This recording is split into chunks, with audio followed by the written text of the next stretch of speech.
What's worse than a forever war in the Middle East is a forever war right here on our streets, just down the road, 9/11.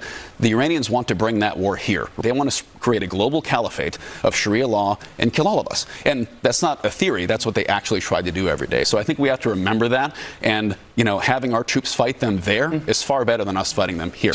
Get a thought there. That is almost word for word what they told us when we were sold the war in Iraq. Remember in 2003, they said, if we don't go in, invade Iraq, take down Saddam Hussein, if we're not fighting him there, we're going to wind up fighting him here. And that war in Iraq made America weaker. This war on Iran is making America weaker. Folks at home, look, 6 months ago, at least where I live in Michigan, you didn't have to get up in the morning and worry about the Strait of Hormuz. You didn't have to know where it was. It wasn't affecting your life. Now, folks from my neighbors in Michigan, people coast to coast in this country, are paying more for gas, more for diesel.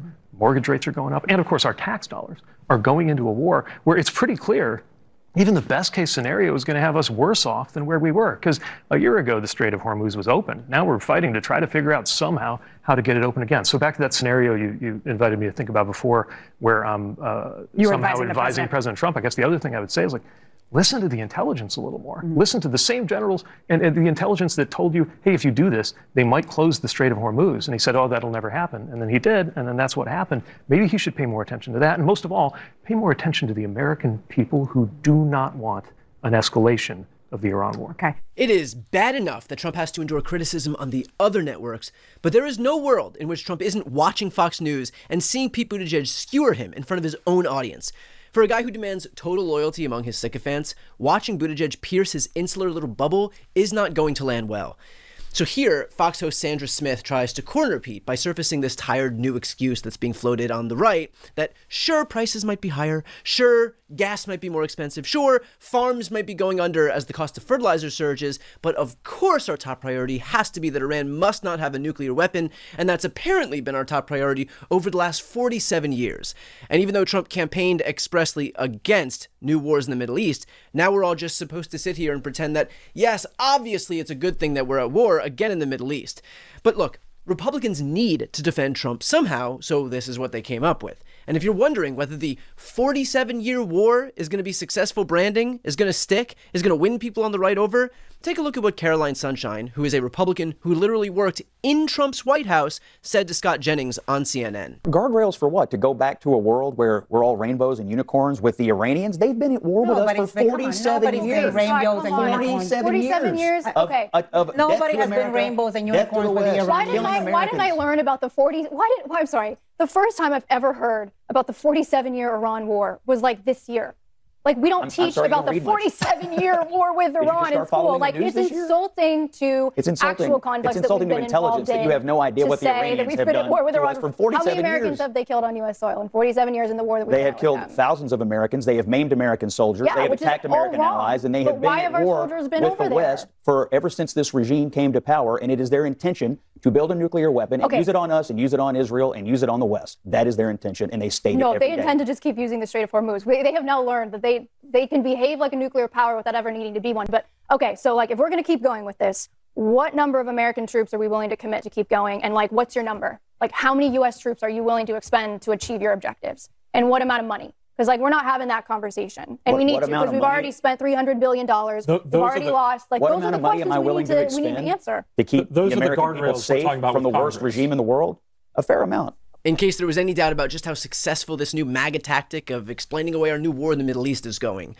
And you know why Caroline Sunshine, and frankly most of the MAGA base, feels this way? You know why Trump campaigned explicitly against doing what he's doing right now? It's because we have been sold these exact lies before for my entire life. We have to go to Iraq because there are weapons of mass destruction. Trillions of dollars and thousands of American lives later, where are those WMDs? What did we accomplish over there? And how do we know that our government can even be trusted when they've got no credibility when it comes to the Middle East? Especially when Donald Trump's own kids, Don Jr. and Eric, are heavily invested in military defense contracts and are making millions the longer these wars go on, the more drones are used in these wars. We are tired of the grift of the dead American kids and of being told that we can't afford anything here at home, but there are endless sums of money, buckets of fucking cash, to bomb schools and hospitals on the other side of the world.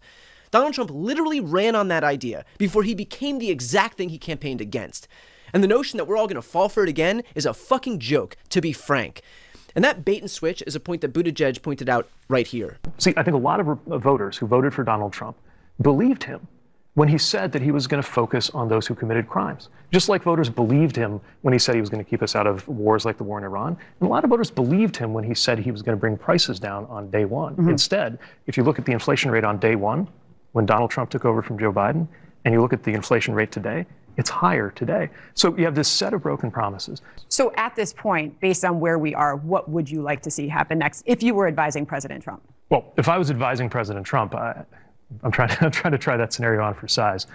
I guess I'd advise him to start by telling the truth to the American people, because when he says it's going to be 4 weeks and then breaks that promise, it reminds people of when he said he wouldn't start this war and broke that promise. When he says he will settle for nothing less than unconditional surrender and regime change, and then changed his mind, backpedaled, and agreed to a framework for a ceasefire that was very different.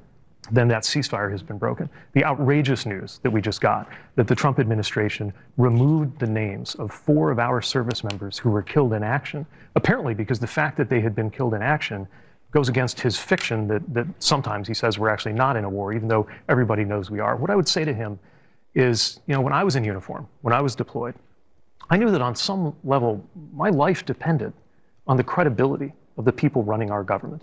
And American lives depend on him telling the truth, even when it's hard. And of course, Trump will never be honest because he never had any intention of delivering for people. He just said what he needed to say to get elected, but he never cared. That's why, after campaigning on getting high costs down, he launched a trade war that sent the cost of everything surging.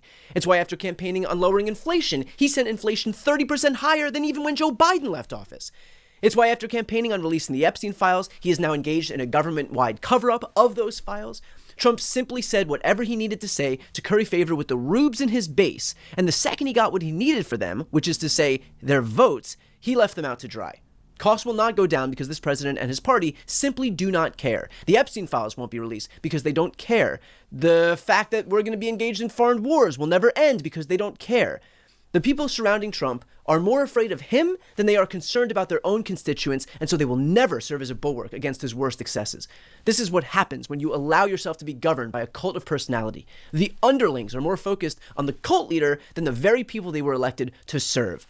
So I'm sure that we are moments away from a Trump meltdown because just once, Fox News got a dose of the truth. And Trump knows there's no way to deny what Pete is saying, so instead, he'll just threaten the network for daring to undermine dear leader and his party line.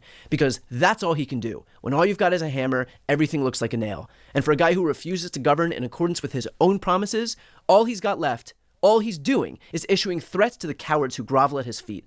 None of which helps anybody in this country other than, of course, the one man consolidating power for himself. Before you go, one quick request. It's become clear to me that this White House is dead set on preventing me from reaching any audience. Trump's decision to put me as the first name on his enemies list is a testament to that. But it didn't quiet down then, and I won't do it now. So please do me a favor and subscribe to this channel, hit the notification bell to be alerted when I post new content, and tune in when I publish videos so that they get picked up in the algorithm. The link to subscribe is right here on the screen. And together, let's make sure that we send a message to this administration that all they're doing by attacking me and independent media is making our platforms all the more powerful. Thanks.